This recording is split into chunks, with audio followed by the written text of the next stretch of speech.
Hizi ni ripoti kutoka ndani ya kanisa la TAG lilopo kata ya Bukoli, halmashauri ya wilaya Geita, ikiwa ni mwendelezo wa mikutano ya Injili ambayo inahubiriwa na mchungaji Elia Jeji, mchungaji wa kanisa la TAG Heri Wenye Moyo Safi. Na hapa nipo ndani ya kanisa la TAG, nikiwa ndani ya kanisa hili nipo na mchungaji mwenyeji, na hapa tunaenda kuzungumza naye kuhusiana na manufaa makubwa ambayo yametokana na mkutano huu. Mchungaji, karibu sana. Kwa majina ikianza kujitambulisha, tuanze na manufaa ya mkutano huu ni yapi? Karibu. Manufaa ya mkutano huu, mkutano ni mzuri sana na tumeupokea kwa furaha mno. Hata kijiji hiki cha Bukoli wamepokea kwa furaha mno na watu wanamwamini Yesu. Kuna huyu ambaye anakutazama anatamani na kiu yake ni kufahamu wewe ni nani na wadhifa wako katika kanisa la TAG.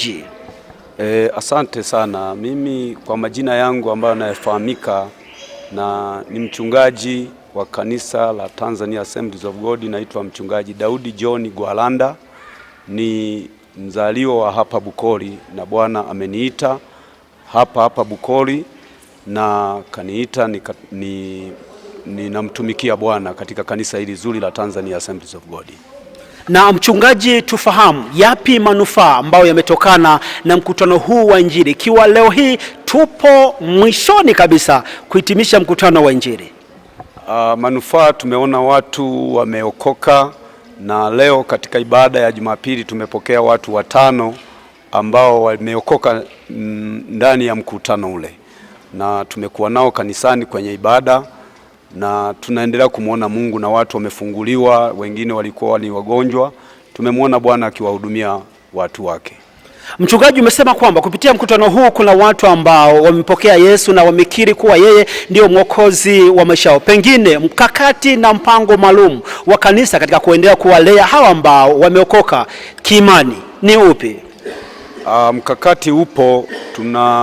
Kuna semina ambazo zitaendelea kuwepo kuanzia Jumatano. Tutaendelea Jumatano kutakuwa na mafundisho, lakini pia kuna watu wameokoka ndani ya mkutano ule.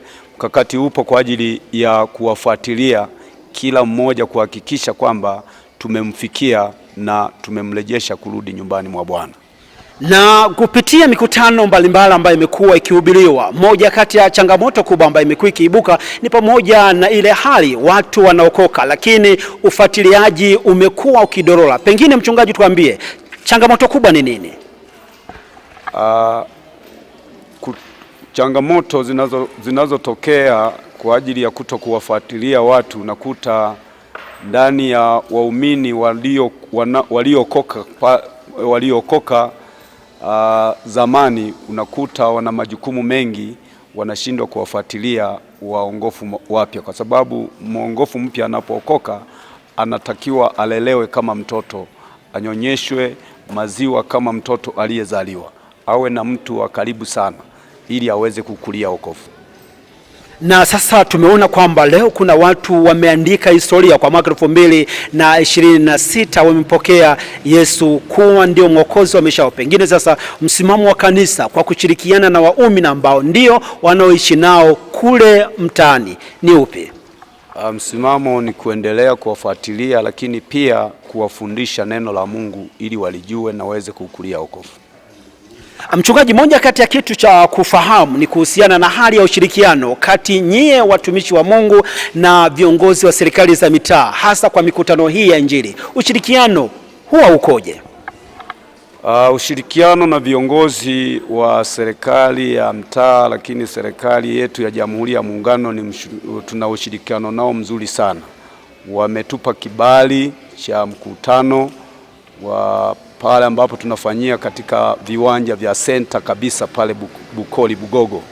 Wametupa ushirikiano sana, kuanzia ngazi ya chini, mwenyekiti wa mtaa, mwenyekiti wa kitongoji na mtendaji wa kijiji, lakini pia mtendaji wa kata, lakini pia na mkuu wa wilaya ametupa kibali, na tena tulifuata kibali akasema fanyeni mkutano vizuri sana. Kwa hiyo tuna ushirikiano mzuri sana na serikali yetu ya Jamhuri ya Muungano. Nini wito wako kwa huyu ambaye anakutazama mara baada ya idadi ya waumini wamempokea Yesu? Wito wangu napenda tu ni wakaribishe watu wote ndani ya kanisa hili zuri la Tanzania Assemblies of God, ili tuendelee kumtumikia Bwana na kumwabudu Mungu, kwa sababu Mungu anapenda kuabudiwa katika roho na kweli. Mungu akubariki sana mtazamaji. Hizi ni ripoti kutoka ndani ya kanisa. Nyuma ya kamera yupo Hans Media, mimi ni Kale Chongela.